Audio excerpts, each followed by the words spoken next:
में है तो सपा अपने 10 साल के सियासी वनवास को खत्म करने के कवायद में है। ऐसे में सपा प्रमुख अखिलेश यादव अपने मौजूदा विधायकों और सांसदों के साथ मिशन 2027 को फतह करने की रणनीति बनाने में जुटे हैं, जिसके लिए उन्होंने पीडीए को अपना सियासी हथियार चुना है। आपको एक रिपोर्ट दिखाते हैं।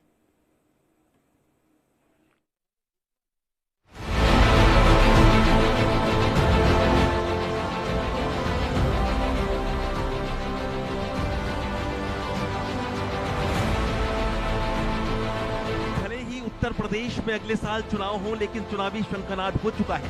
सियासी पिच तैयार की जा रही है। नेता अब पूरी तरह से चुनावी मोड पर आ रहे हैं। समाजवादी पार्टी के अध्यक्ष अखिलेश यादव भी लगातार अलग अलग मुद्दों पर सरकार को घेरने की कोशिश कर रहे हैं। जहां एसआईआर और पीडीए पर लड़ाई चरम पर है, क्योंकि यूपी में सपा के लिए 2027 साख का सवाल बना हुआ है। 2024 लोकसभा चुनाव में बीजेपी को मात देने के बाद से सपा पार्टी के हौसले बुलंद हैं। 2027 में हर हाल में जीत का स्वाद चखना चाहती है, इसलिए अखिलेश यादव अभी से अपने सिपाह सलारों के साथ सियासी मंथन में जुटे हैं। इसलिए उन्होंने एक हफ्ते पहले मीटिंग कर विधानसभावार रिपोर्ट जुटा ली है। वहीं सूत्रों की माने तो रिपोर्ट के आधार पर तय किया गया है कि सपा इस बार टिकट वितरण में कई फॉर्मूलों को आजमाएगी। सपा सीट के जातीय समीकरण को ध्यान में रखते हुए उम्मीदवारों का चयन करेगी।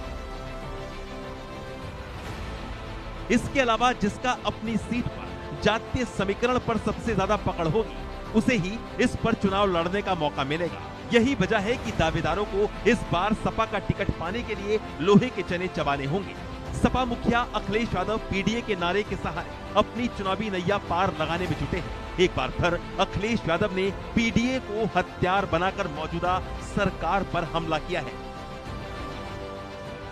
इसके साथ ही इस बार उम्मीदवारों के सिलेक्शन में समाजवादी पार्टी काम कर रही है। समाजवादी पार्टी उम्मीदवारों को टिकट देने से पहले उनकी सीट पर असल जनाधार का हिसाब किताब करेगी। इसके लिए सर्वे भी करवाया जा रहा है। सपा हर सीट पर यह देखेगी कि किस सीट पर किस दावेदार का जातीय समीकरण के आधार पर सबसे ज्यादा मजबूत पकड़ है। उसी आधार पर उम्मीदवार तय किया जाएगा।